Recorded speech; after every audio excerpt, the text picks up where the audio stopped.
All right, welcome back to the DM and Friends. I am DM Angelo, and I'm going to continue my series on how to be a better dungeon master. And today's topic is going to be table spotlight. Because I think every DM runs into this eventually. One or two of your players are going to be doing all the talking, or one or two players are going to quietly fade into the background. And, you as a DM are going to be kind of wondering why half the table looks checked out. This isn't a player problem. This is a table management problem. Yeah. So let me get something clear up front here. Spotlight does not mean equal airtime. Equal airtime, I think, is a myth. And if you try to force it, you're going to make things worse. What you want is fair airtime, and there's a big difference in that. So, loud players are not the villain. First, stop blaming loud players. Most loud players they're not trying to dominate. They're engaged and they're excited and they're comfortable thinking out loud. That's not bad behavior. That's you kind of want that, but the problem starts when the table quietly lets them run unchecked. Quiet, and talk about quiet players. So quiet players aren't disengaged; they're just waiting. So a lot of times, it's the same thing on the other end. So quiet players usually are thinking, they're observing, they're unsure if it's their turn to speak. Silence does not mean disinterest. But if they, never get invited in, they will disengage. So talking about spotlight. So spotlight is the DM's job, not the table's. Here's kind of a hard truth. Players will not self-regulate spotlight reliably. Some tables do, but most don't. And if you don't manage spotlight deliberately, the loudest voice becomes the default leader, and that's not leadership. That to me is gravity. It's just kind of how it happens. So rotate spotlight on purpose. This is a very important skill for a DM. Don't wait for players to jump in. Hand them the spotlight.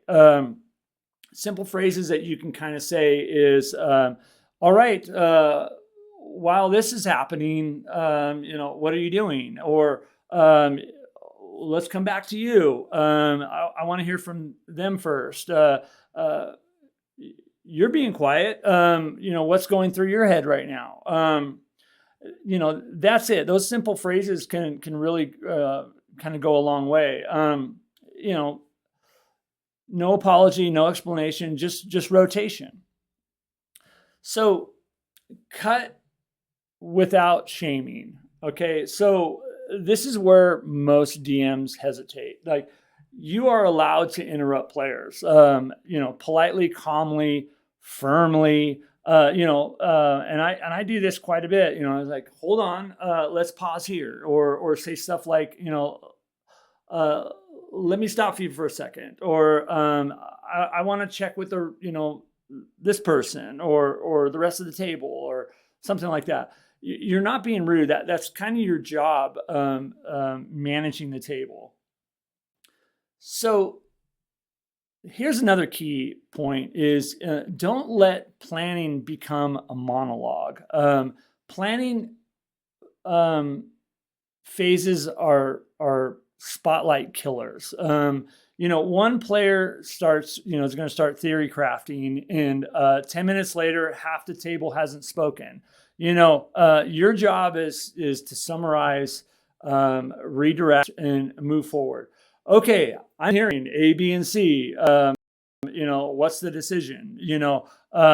Decisions are going to create momentum, obviously, and momentum is going to keep everybody engaged.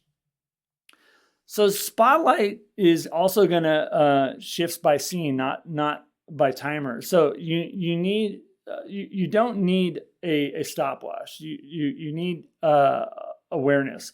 combat spotlight is going to move fast. Role play spotlight is going to move slower. Exploration spotlight is going to rotate back and forth. If one person has the center stage for a while, it's time to kind of pivot.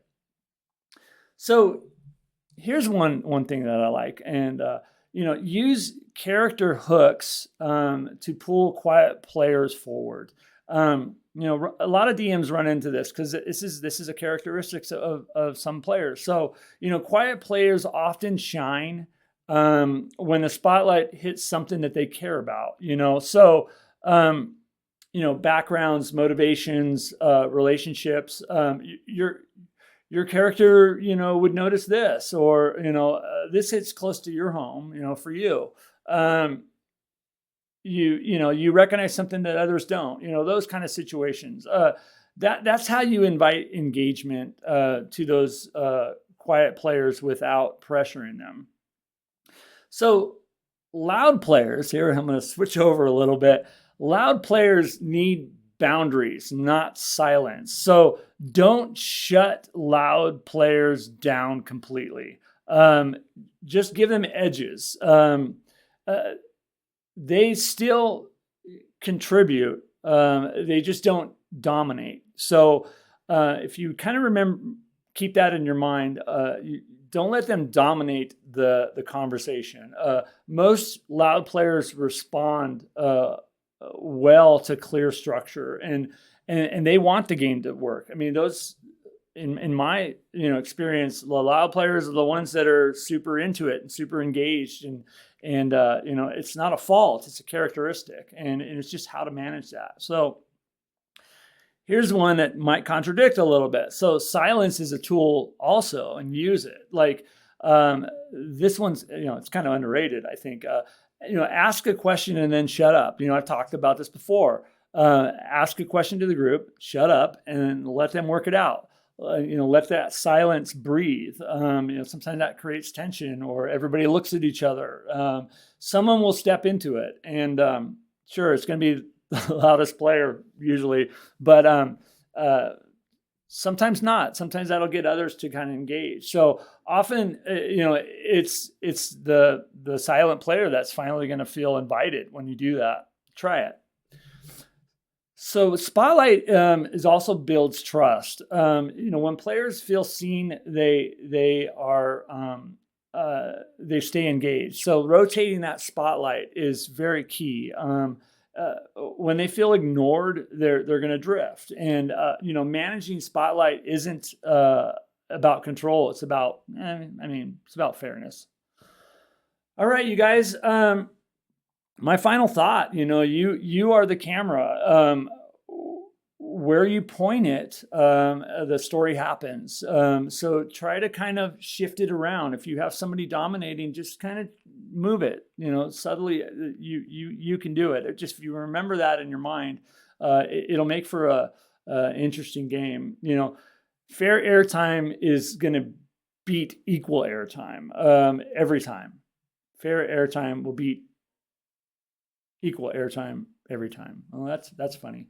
All right. Well, that's my take. If you struggle with spotlight and balance at your game in that aspect, I'd love to hear from you. I'd love to hear how you handle it. It is something that DMs do run into.